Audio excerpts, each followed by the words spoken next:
দেখো, আজকে আমরা রান্না করব চিকেন।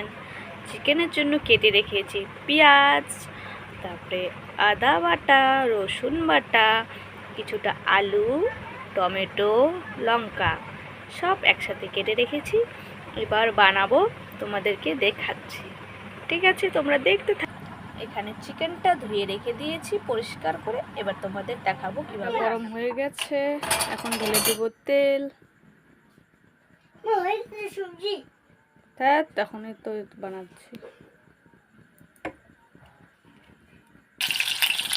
যে আলুটাকে প্রথমে ভেজে নেব একটু লাল লাল করে।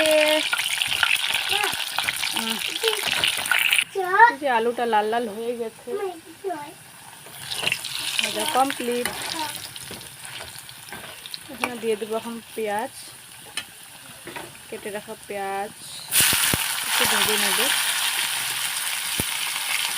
পেঁয়াজ, লঙ্কা,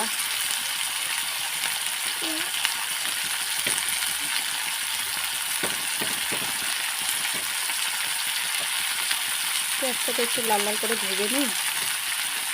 তারপরে এত একটু সব দিয়ে দেবো, তাই না?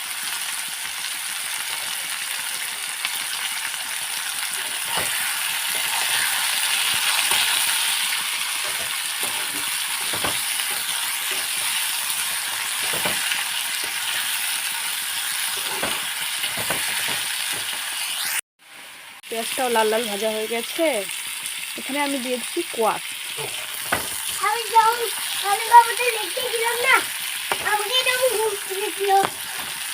কোয়াশ দিলে বলে ভালো লাগে, তাই না?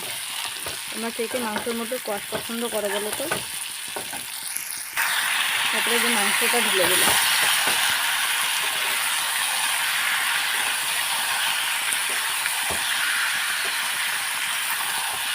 তারপরে এখানে দিয়ে দেব রসুন, আদা বাটা,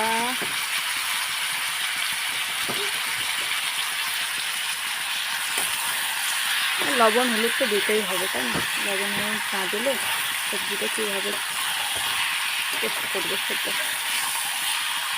লবণ না দিলে তো হবেই না সবজি।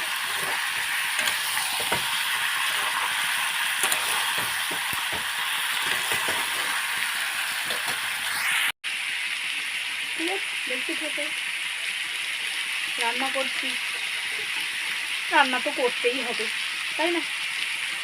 রাত্রেবেলা সকালবেলা আমার জন্য চুলাটা ওয়েট করে থাকে কখন আমি যাবো আর রান্নাটা বসাবো। তারপরে একে একে এই যে হলুদ, তাই না? তারপরে লবণ হাত মতো,